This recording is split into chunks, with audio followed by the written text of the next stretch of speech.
존 스타인백의 분노의 포도 읽어보겠습니다. 약 80년 전에 미국에서 쓴 소설인데요. 80년 전? 네, 1940년? 39년에 썼어요.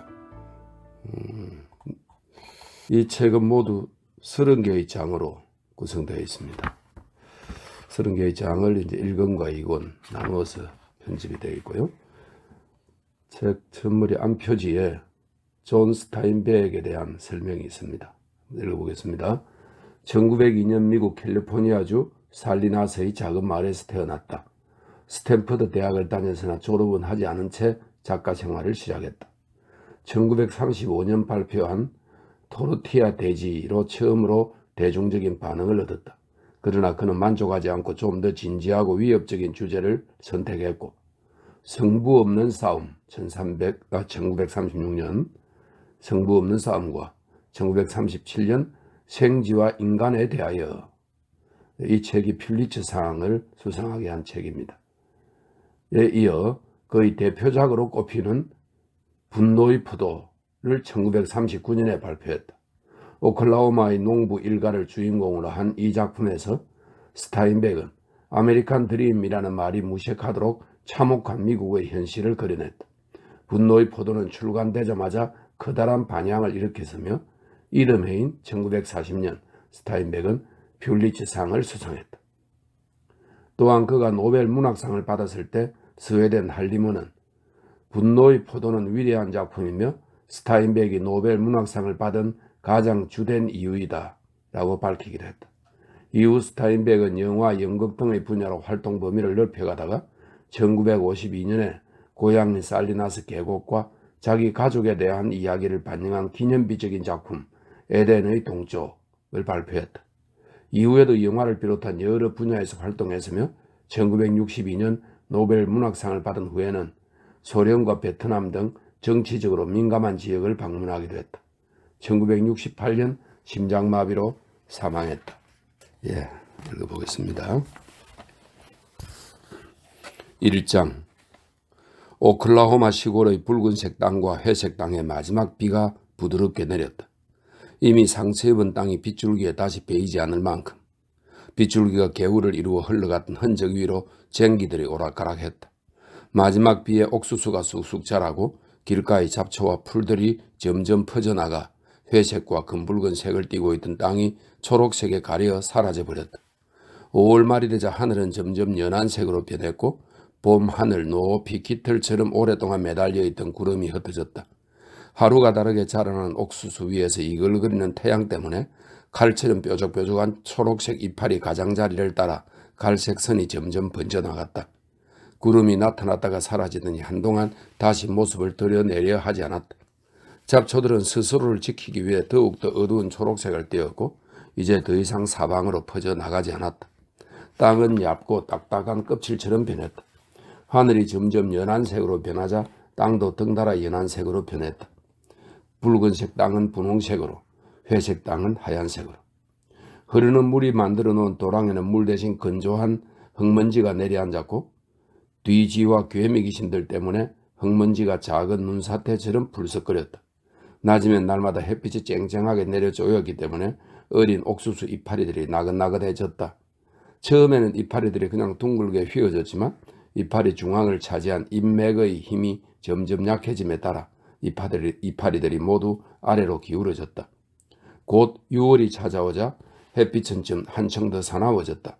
옥수수 이파리 가장자리의 갈색 선들이 점점 넓어지면서 가운데 인맥 안까지 퍼졌다. 잡초들은 너들너들해져서 뿌리만 남았다. 공기가 희박해지고 하늘 색깔은 더욱 엷어졌다. 땅 색깔도 날이 갈수록 엷어졌다. 사람들이 움직이고 있는 곳, 바퀴가 땅을 파고 말바꾸기 땅을 두드려대는 길에서는 땅을 껍질처럼 덮고 있던 흙이 깨져 흙먼지가 일었다. 무엇이도 움직일 때마다 허공으로 흙먼지가 피어올랐다. 사람이 걷고 있는 곳에서는 연한 흙먼지가 하늘 높이까지 피어올랐고 집마차가 지나가는 곳에서는 울타리 꼭대기까지 먼지가 피어올랐으며 자동차 꽁무니에서는 구름 같은 흙먼지가 물결 쳤다. 한 번 피어오른 흙먼지는 한참이 지났어야 가라앉았다. 6월이 반쯤 지나갔을 때 텍사스와 멕시코 만에서 커다란 구름들이 이동해왔다. 하늘 높이 무겁게 매달려 있는 비구름들이었다. 밭에서 일하던 사람들은 구름을 올려다보며 냄새를 맡아보고 바람의 방향을 가늠하기 위해 젖은 손가락을 들어 올렸다. 말들은 구름이 떠 있는 것을 보고 불안해했다. 비구름은 잠깐 후두둑 비를 뿌리고는 다른 곳으로 서둘러 가버렸다. 구름이 사라진 뒤 하늘은 다시 연한 색으로 변했고 태양이 이글거렸다. 땅바닥에는 빗방울이 떨어진 자리에 작은 구덩이가 파였고 비를 맞은 옥수수 이파리들은 깨끗한 얼룩이 남았다. 그것이 전부였다. 비구름의 뒤를 따라 부드러운 바람이 불어와서 비구름은 북쪽으로 쫓아버렸다. 말라가는 옥수수 이파리에 바람이 부드럽게 부딪혔다. 하루가 지나자 바람이 더 강해졌다. 그러나 바람이 꾸준하게 불어왔을 뿐 돌풍이 일지는 않았다. 길에서 뭉게뭉게 피어오른 흙먼지는 사방으로 퍼져나가 밭 옆의 잡초들 위로 떨어졌고 일부는 밭까지 살짝 들어오기도 했다. 바람이 점점 강해지면서 빗물에 젖은 옥수수 밭의 흙을 들어올렸다. 뒤섞인 흙먼지 때문에 하늘이 조금씩 어두워지는 가운데 바람은 땅 위를 더듬다가 흙먼지를 들어올려가지고 가버렸다. 바람이 더욱더 강해졌다. 빗물에 젖은 흙이 갈라지고 밭에서 피어오른 흙먼지는 굼뜬 연기처럼 허공 속에서 회색 깃털 모양이 되었다. 바람에 부딪힌 옥수수가 건조하게 썰리는 듯한 소리를 냈다. 아주 미세한 흙먼지는 땅으로 곧장 가라앉지 않고 점점 어두워지는 하늘로 사라져갔다. 바람이 점점 강해져서 돌멩이를 뒤흔들고 지푸라기와 오래전 땅에 떨어진 이파리들을 쓸어갔다. 심지어 작은 흙덩이들까지도. 그래서 바람이 지나간 들판에는 자국이 남았다. 어두워진 하늘과 공기 속에서 태양이 붉게 빛나고 공기가 따끔따끔 살갗을 찔러댔다. 밤사이에 바람은 더욱 빠르게 땅 위를 질주하면서 자그마한 옥수수 뿌리 사이의 땅을 약삭빠르게 헤집었다. 옥수수는 약해진 이파리로 바람에 맞서 싸웠지만 결국 땅을 비집고 들어온 바람에 뿌리가 땅으로부터 해방되고 옥수수 줄기들은 바람의 방향을 따라 지친 듯 땅 위에 몸을 뉘었다. 동이 텄지만 낮은 오지 않았다. 회색 하늘에 나타난 붉은 태양은 해질녘처럼 희미한 빛을 발했다. 시간이 흐를수록 날은 더욱 어두워졌고 쓰러진 옥수수 줄기 위에서 바람이 구슬프게 우러댔다. 사람들은 집안에 틀어박혔다. 밖으로 나갈 때는 얼굴에 손수건을 싸면서 코를 가리고 눈을 보호하기 위해 둥그런 안경을 썼다. 다시 찾아온 밤은 칠흑 같았다. 별빛이 허공을 메운 흙먼지를 뚫지 못한 탓이었다. 창에서 새어나오는 빛도 집의 울타리를 넘지 못했다. 이제 공기 중에는 흙먼지가 골고루 섞여 있었다. 사람들은 문을 단단히 닫고 문과 창문 주위를 천으로 막았다. 그러나 눈에 보이지도 않을 만큼 미세한 먼지가 안으로 들어와 의자와 탁자 위에 접시 위에 꽃가루처럼 내려앉았다. 사람들은 솔로 어깨에 앉은 먼지를 털어냈다. 문지방에는 가나다란 먼지의 선들이 생겨났다. 바람은 한밤중에 조용히 이 땅을 떠났다. 흙먼지가 가득 찬 공기는 안개보다 더 확실하게 소리를 죽였다. 사람들은 침대에 누워서 바람이 그치는 소리를 들었다. 세차게 불어오던 바람이 사라졌을 때 사람들은 잠에서 깨었다. 그리고 조용히 누워 정적을 향해 귀를 기울였다. 수탉이 우는 소리가 평소보다 먹먹하게 들렸다. 사람들은 침대에서 불안하게 몸을 뒤척이며 아침이 오기를 기원했다. 그들은 공기 중에 섞여있는 흙먼지가 사라지려면 오랜 시간이 걸릴 것임을 알고 있었다. 흙먼지는 아침에도 안개처럼 허공에 떠 있었다. 태양은 선혈처럼 붉었다. 하루 종일 흙먼지가 조금씩 하늘에서 떨어져 내렸고 다음 날에도 계속 떨어져 내렸다. 평평한 담요가 땅을 덮고 있는 것 같았다. 옥수수 위에도 울타리 기둥 꼭대기에도 전선 위에도 흙먼지가 쌓였다. 지붕 위에도 흙먼지가 쌓였고 잡초와 나무들도 담요를 덮은 것 같았다. 사람들은 집에서 나와 뜨겁고 따끔따끔한 공기의 냄새를 맡고는 코를 막았다. 아이들도 집에서 나왔지만 비가 내린 뒤처럼 뛰어다니지도 소리를 지르지도 않았다. 남자들은 울타리 옆에 서서 망가져버린 옥수수 밭을 바라보았다. 옥수수는 빠르게 말라가고 있었고 엷게 내려앉은 먼지 사이로 초록색이 살짝 보일 뿐이었다. 남자들은 아무 말도 하지 않았다. 몸을 많이 움직이지도 않았다. 여자들이 집에서 나와 남자들 옆에 서서 이번에야말로 남자들이 완전히 주저앉는 것은 아닌지 살펴보았다. 여자들은 몰래 남자들의 얼굴을 살폈다. 다른 것이 남아있는 한 옥수수는 포기해도 되니까. 근처에 서 있는 아이들은 맨발로 흙에 그림을 그리면서 어른들이 주저앉는 것은 아닌지 안색을 살폈다. 아이들은 어른들의 얼굴을 흘끼들끼 보다가 발가락으로 흙에 조심스레 선을 그렸다. 말들이 물통으로 다가와서 물속에 코를 들이밀자 표면을 덮고 있던 흙먼지가 씻겨나갔다. 한참 후 이를 지켜보던 남자들의 얼굴에서 망연한 표정이 사라지고 강인함과 분노와 저항이 나타났다. 여자들은 이제 남자들이 주저앉지 않으리라는 것, 위험이 지나갔다는 것을 깨달았다. 그들이 물었다. 이제 어떻게 하죠? 남자들이 대답했다. 나도 몰라. 하지만 괜찮았다. 여자들은 알 수 있었다. 이 광경을 지켜보던 아이들도 알 수 있었다. 여자와 아이들은 남자들이 건강하기만 한다면 그 어떤 불행도 견딜 수 있다는 것을 마음속 깊이 알고 있었다. 여자들은 자기 일을 하러 집으로 들어갔고 아이들은 놀기 시작했다. 하지만 처음에는 아이들의 태도가 조심스러웠다. 시간이 흐를수록 태양의 붉은 빛이 엷어졌다. 태양은 먼지 담요를 쓴 땅 위에서 이글거렸다. 남자들은 자기 집 문간에 앉아 막대기와 작은 돌멩이를 쥐인 손을 바삐 움직이고 있었다. 남자들은 가만히 앉아서 생각을 하고 있었다. 이렇게 해서 1장이 끝났습니다. 글이 참 좋네요.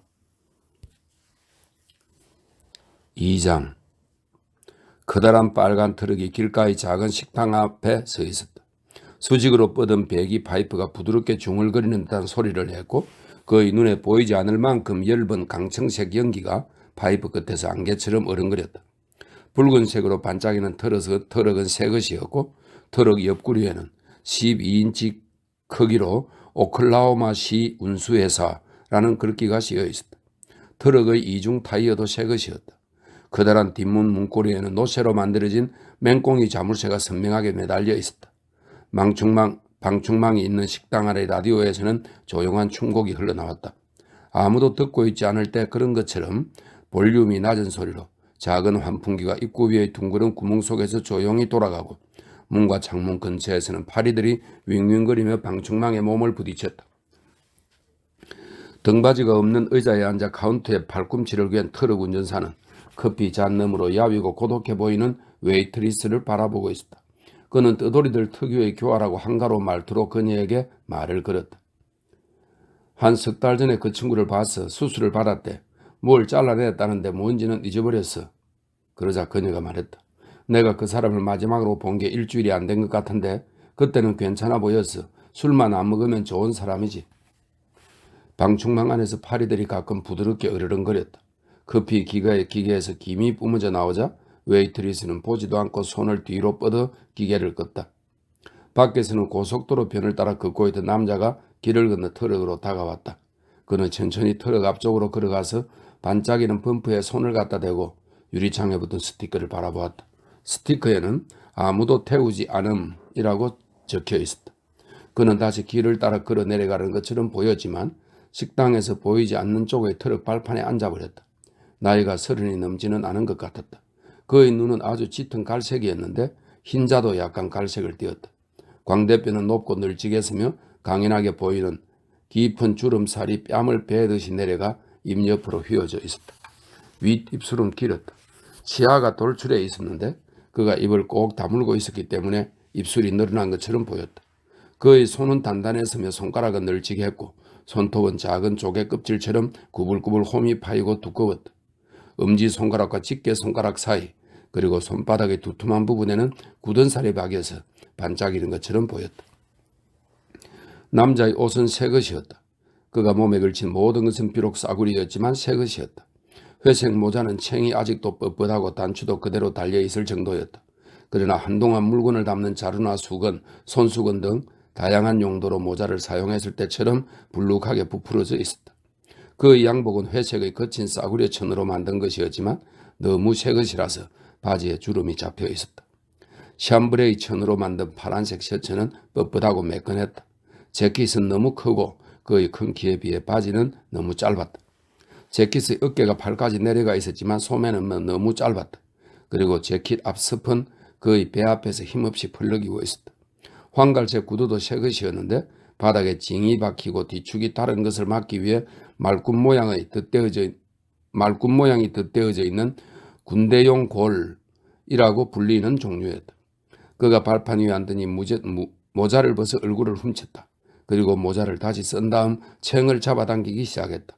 보아하니 나중에는 챙이 망가질 것 같았다. 그는 자기 발을 내려다보며 구두끈을 풀더니 다시 묶지 않았다.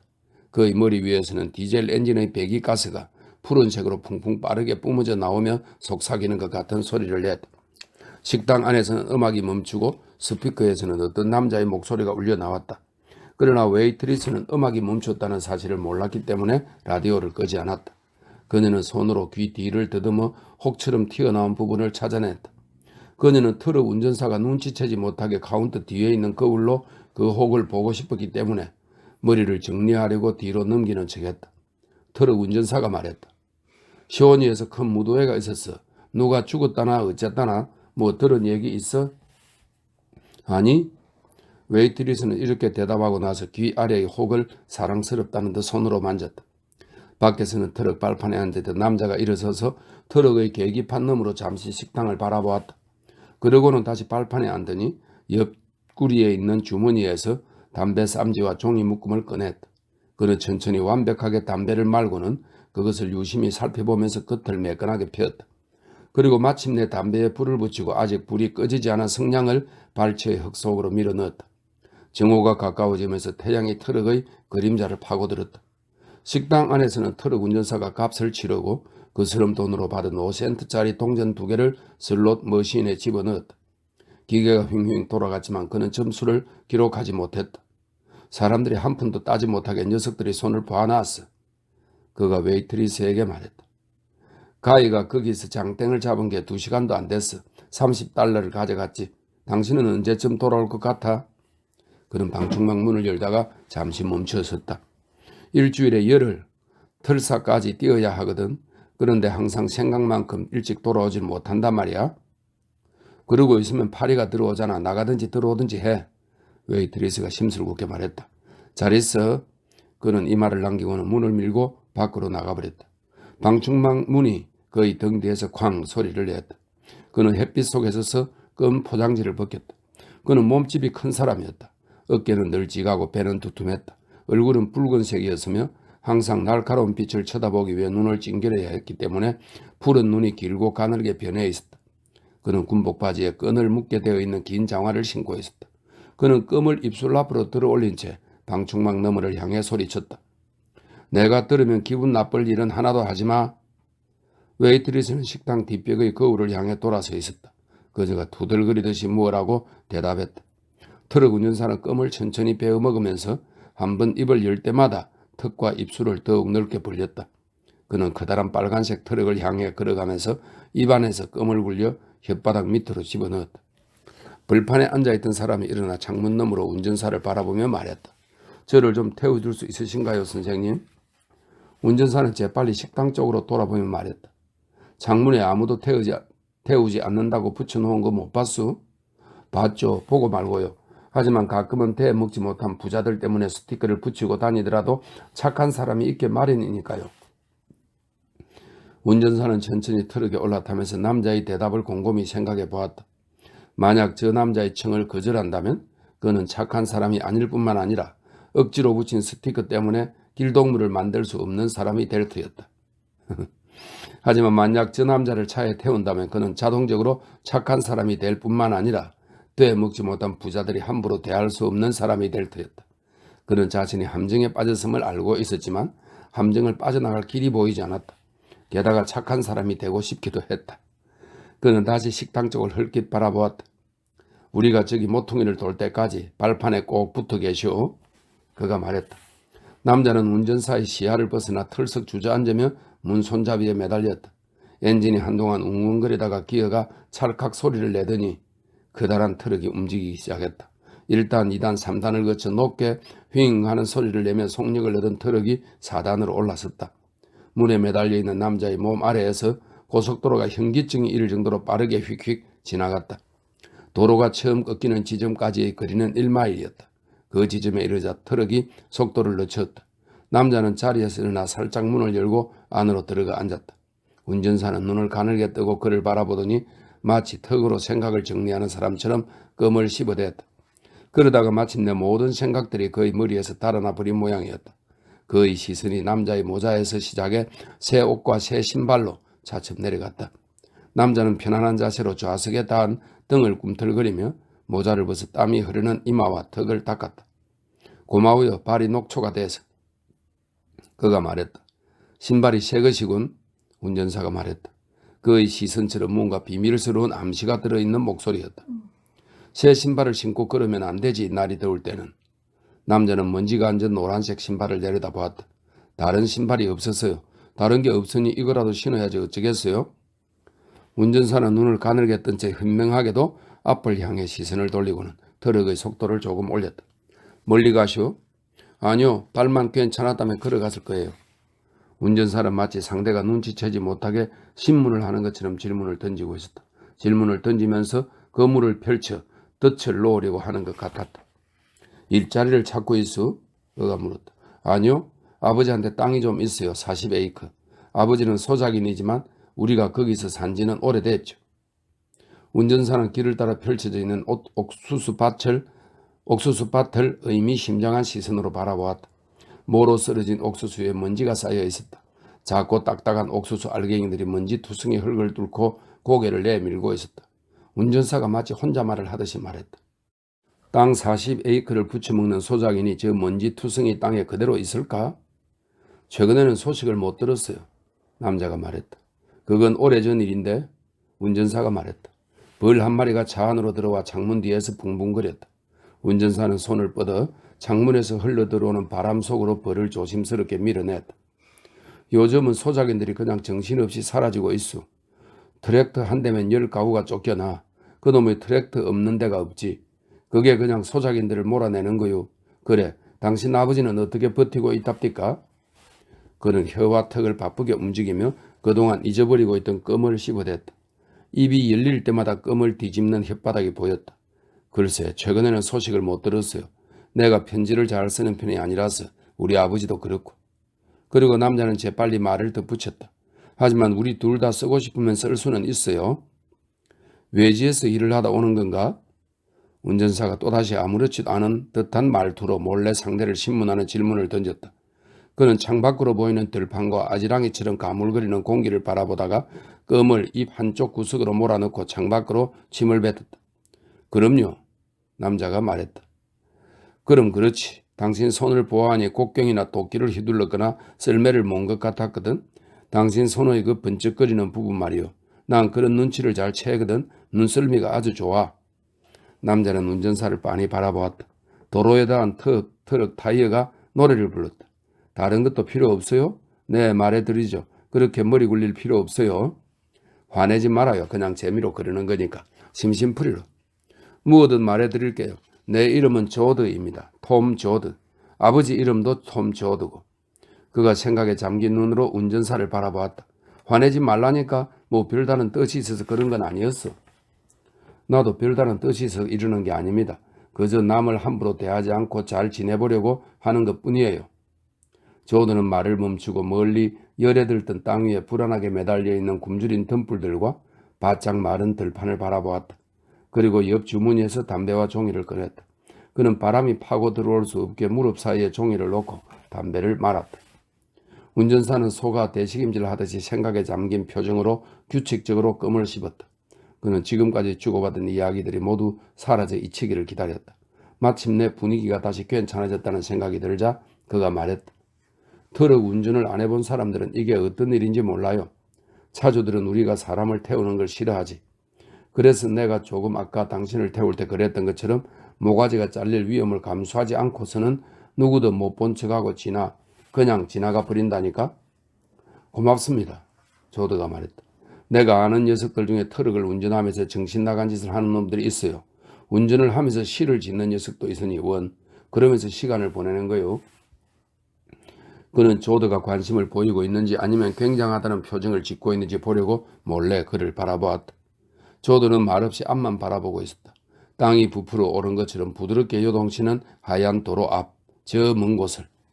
운전사가 마침내 말을 이었다. 그 녀석이 쓴 시 하나를 조금 기억하고 있는데 그놈이 다른 녀석 2명하고 코가 비뚤어지도록 술을 마시면서 요란하게 놀았던 일을 쓴 거요. 그 시가 어떻게 되더라? 그 친구가 쓴 말은 예수님이라도 이해하지 못할 거요. 시 내용 중에 이런 게 있었어. 거기서 우리는 깜둥이를 연탐했다. 코끼리의 프로보시스보다 크고 고래의 그 시기보다 더 큰 방아쇠를 가지고 프로보시스는 코끼리 코를 말하는 거요. 코끼리 코는 꼭 나무 줄기 같지? 녀석이 사전에서 그 단어를 찾아서 나한테 보여줬어. 어디를 가든 사전을 갖고 다니는 녀석이니까 잠시 차를 멈추고 파이하고 커피를 먹는 동안 사전을 찾아보거든. 그는 혼자서만 너무 오래 떠드는 것이 싫어서 말을 멈추었다. 그리고 남자를 몰래 살펴보았다. 조드는 침묵을 지키고 있었다. 운전사는 불안한 표정으로 조드에게 억지로 말을 시키려고 했다. 당신이 아는 사람 중에도 그렇게 어려운 단어를 쓰는 사람이 있어? 목사님이 그렇죠. 조드가 말했다. 어쨌든 누가 그렇게 어려운 말을 쓰는 걸 보면 아주 머리가 돌아버릴 것 같아. 물론 목사가 그런 말을 쓰는 건 괜찮지. 어쨌든 목사랑 같이 빈둥거리며 놀러 다니는 인간은 없으니까 말이요. 그런데 그놈은 아주 웃겼어요. 그놈이 어려운 말을 해도 아무도 신경을 안 썼지. 그냥 재미로 그러는 거니까 허세를 부르는 게 아니라. 운전사가 당연하듯 말했다. 조들은 적어도 그 이야기를 듣기는 하는 눈치였다. 운전사가 9번길에서 트럭의 방향을 거칠게 돌리자 타이어에서 비명 같은 소리가 났다. 아까도 말했지만 트럭 운전사들은 정신 나간 짓들을 해요. 그럴 수밖에 없지. 여기 앉아서 운전대 밑으로 길이 야금야금 들어오는 걸 보고 있으면 미칠 지경이거든. 한 번은 어떤 사람이 트럭 운전사들을 항상 무언가를 먹는다고 얘기하더만 길가 매점에 가보면 항상 운전사들이 있다고 말이요. 운전사들이 거기서 사는 것처럼 보이기는 하죠. 조도가 맞장구를 쳤다. 거기서 멈추는 건 사실이지만 뭘 먹으려고 그러는 건 아니요. 배가 고프지도 않은 걸 뭐. 그냥 운전하는 게 죽도록 싫어서 그러는 거요. 구역질이 나게 싫어서. 차를 세울 때라고는 매점밖에 없고 일단 차를 세우고 나면 뭐라도 사야 카운터에 있는 여자한테 수작을 걸지. 그래서 커피하고 파이를 사는 거요. 조금 쉬어가려고. 운전사는 천천히 껌을 씹으며 혀로 이리저리 돌렸다. 힘들겠군요. 조드가 무미건조하게 말했다. 운전사는 혹시 비꼬는 건가 싶어서 재빨리 헐깃 그를 바라보았다. 뭐 절대 편한 일은 아니지. 그가 시험하듯 말했다. 8시간이나 10시간 아니면 14시간 동안 여기 앉아 있기만 하면 되니 쉬워 보이겠지만 이놈의 길이 사람을 먹어 들어오거든. 그러니 뭐라도 해야지. 노래를 부르는 사람도 있고 휘파람을 부는 사람도 있어. 회사에서는 차에 라디오들을 못 달게 해. 술을 가지고 다니는 작자들 몇 명 있지만 그런 놈들은 오래 못 버티지. 그러고 나서 그는 점점 빼는 말투로 말을 이었다. 난 일이 다 끝날 때까지는 절대 술을 안 마셔요. 그래요? 조드가 물었다. 그렇다마다 남자라 모름지기 출세를 해야지. 난 통신학교 강의를 들을까 생각 중이요. 기계공학을 공부하려고. 그건 쉬운 일이지. 집에서 쉬운 과목 몇 개만 공부하면 되니까 지금 생각 중이요. 그걸 마치면 다시는 트럭 운전을 안 할 거요. 대신 다른 녀석들한테 트럭을 운전하라고 명령해야지. 조드는 그도 옆 주머니에서 위스키를 꺼냈다. 정말로 한 모금 안 할 거예요? 그가 놀리듯이 말했다. 절대로 난 손도 안 댈 거요. 공부를 할 사람이 항상 술만 마시면 안 되지. 조드는 병을 열고 재빨리 2모금을 마신 다음 다시 마개를 닫아 주머니에 넣었다. 강렬한 위스키 냄새가 차 안을 가득 채웠다. 결심이 대단하군요. 왜 그러시는 겁니까? 여자라도 있는 거예요? 조드가 말했다. 물론 있지. 어쨌든 난 출세하고 싶소. 아주 오랫동안 정신훈련도 했고. 위스키 때문에 조드의 긴장이 풀린 것 같았다. 그는 다시 담배를 말아 불을 붙였다. 나 가려야 갈 데도 별로 없어요. 그가 말했다. 운전사는 재빨리 하던 말을 이었다. 난 술 따위 필요 없어. 항상 정신훈련을 하니까. 2년 전에 그런 강의를 들었거든. 그는 오른손으로 운전대를 툭툭 쳤다. 내가 운전을 하다가 길에서 어떤 사람을 스쳐 지나간다고 칩시다. 나는 처음에 그 사람을 보고 나서 그 사람을 지나친 다음에 그 사람에 대한 모든 걸 기억해내려고 했어요. 무슨 옷을 입고 무슨 모자를 썼는지 어떻게 걸었는지 키가 얼마나 되는지 몸무게나 얼마나 되는지 흉터가 있었는지 그 방면에서 내 실력은 아주 좋은 편이요. 머릿속으로 그 사람의 모습을 전체적으로 그려볼 수 있거든. 가끔은 지문 전문가가 되는 강의를 들어야 되는 게 아닌가 그런 생각도 든다니까. 사람의 기억력이 얼마나 되는지 당신도 알면 깜짝 놀랄 거요. 조들은 재빨리 술을 마셨다. 그러고는 점점 풀어지고 있는 담배를 마지막으로 한번 빤 다음 굳은 살이 박인 엄지와 검지로 빨갛게 타고 있는 담배 끝을 눌러 불을 껐다. 그는 꽁초를 손가락으로 마구 비비더니 창밖으로 손을 내밀어 산들 바람에 맡겨버렸다. 도로 위에서 커다란 타이어가 높은 소리로 노래를 불렀다. 길을 바라보던 조도의 검고 조용한 눈에 재미있어하는 표정이 떠올랐다. 운전사는 조도의 말을 기다리면서 불편한 표정으로 그를 흘낏 바라보았다. 마침내 조도의 긴 윗입술이 위로 벌어지면서 소리 없이 웃음을 터뜨렸다. 웃음 때문에 그의 가슴이 들썩거렸다. 참 한참 만에 눈치를 채는군. 운전사는 조도에게 시선을 돌리지 않았다. 눈치채다니 뭘? 무슨 뜻이오? 조도의 입술이 기다란 이빨 위에서 더 크게 벌어졌다. 그는 입술의 중앙에서부터 양방향으로 2번씩 개처럼 입술을 핥았다. 그의 목소리가 냉혹해졌다. 내 말이 무슨 뜻인지 알잖아. 내가 처음 차에 탔을 때 당신이 날 훑어봤어. 내가 다 봤어. 운전사는 똑바로 앞만 바라보았다. 그가 운전대를 세게 움켜쥐는 바람에 손바닥의 불룩한 부분이 더 불룩해지고 손등이 하얗게 질렸다. 조드가 말을 계속했다. 내가 어디서 왔는지 알잖아. 운전사는 침묵했다. 안 그래? 조드가 고집스럽게 물었다. 뭐 그래요. 그러니까 어쩌면 그럴지도 모른다는 얘기죠. 하지만 그건 내 알 바 아닙니다. 난 내 일에만 신경 써요. 그건 나한텐 아무 의미 없어요. 이제 그 입에서 정신없이 말이 쏟아져 나오고 있었다. 난 다른 사람들 일에 참견 안 해요. 그러나 그는 갑자기 말을 멈추고는 조용히 조도의 반응을 기다렸다. 운전대를 잡은 그의 손이 여전히 하얗게 질려 있었다. 메뚜기 한 마리가 창문을 통해 펄쩍 뛰어들어와서 계기판 꼭대기에 내려앉아 점프를 할 수 있도록 중간 마디가 꺾인 다리로 날개를 문지르기 시작했다. 조도는 손을 뻗어 단단한 두개골처럼 생긴 녀석의 머리를 손가락으로 부셔버리고는 차창 밖의 바람 속으로 녀석을 실려 보냈다. 조도는 손끝에 묻은 메뚜기의 파편을 털어내면서 다시 쿡쿡 웃어댔다. 날 잘못 봤어. 난 그걸 숨기는 사람이 아니야. 그래. 나 맥알레스트에 있었어. 4년 동안. 이 옷도 내가 나올 때 거기서 준 거고. 사람들이 그걸 알아차리든 말든 난 신경도 안 써. 내가 아버지한테 가는 것 일자리를 얻기 위해 거짓말을 할 필요가 없기 때문이야. 글쎄, 그건 내 알 바 아니라니까요. 난 참견쟁이가 아니에요. 말은 참 잘한다. 뭐 참견할 게 없나? 눈을 번뜩이고 있으면서. 아까도 채소밭에 들어간 양을 보듯이 나를 훑어봤잖아. 운전사의 안색이 굳어졌다. 생각 잘못하고 계신 거라니까요. 운전사가 힘없이 말을 시작했다. 그러나 조드는 그를 비웃었다. 당신은 나한테 착하게 굴었어. 날 차에 태워줬으니까. 아, 젠장. 그래, 나 감옥에 있었다. 그게 뭐, 내가 왜 감옥에 갔는지 알고 싶지? 그건 내 알 바 아니에요. 이 황소 같은 녀석을 운전하는 것 외에는 전부 당신 알 바가 아니다. 하지만 당신은 운전하는 일에 제일 신경을 안 쓰잖아. 자, 봐. 저 앞에 저 도로 보여? 예. 난 거기서 내릴 거야. 그래. 내가 왜 감옥에 갔는지 알고 싶어서 오줌이 지리고 있다는 거 다 알아. 당신을 실망시키지 않을 테니 걱정 마. 높게 윙윙거리던 엔진 소리가 줄어들고 타이어의 노래 소리도 낮아졌다. 조드는 술병을 꺼내 재빨리 한 모금을 더 마셨다. 먼지 투성이 길이 오른쪽으로 꺾이면서 고속도로와 만나는 지점에서 트럭이 천천히 멈춰섰다. 조드는 차에서 내려 차창 밖에 섰다. 수직으로 뻗은 배기 파이프에서 눈에 보이지 않을 만큼 엷은 파란색 열기가 꾸무룩거리며 피어올랐다. 조드가 운전사를 향해 몸을 기울이며 재빨리 말했다. 살인이야. 엄청난 말이지? 내가 사람을 죽였다는 뜻이니까. 원래 7년이었는데 얌전히 굴어서 4년 만에 나왔어. 운전사가 조도의 얼굴을 기억하기 위해 눈으로 살짝 그를 훑었다. 난 당신한테 아무것도 안 물어봤어요. 난 내 일에만 신경 쓰니까. 그가 말했다. 여기서부터 텍솔라까지 매점마다 들러서 얘기해도 돼. 조도가 미소를 지었다.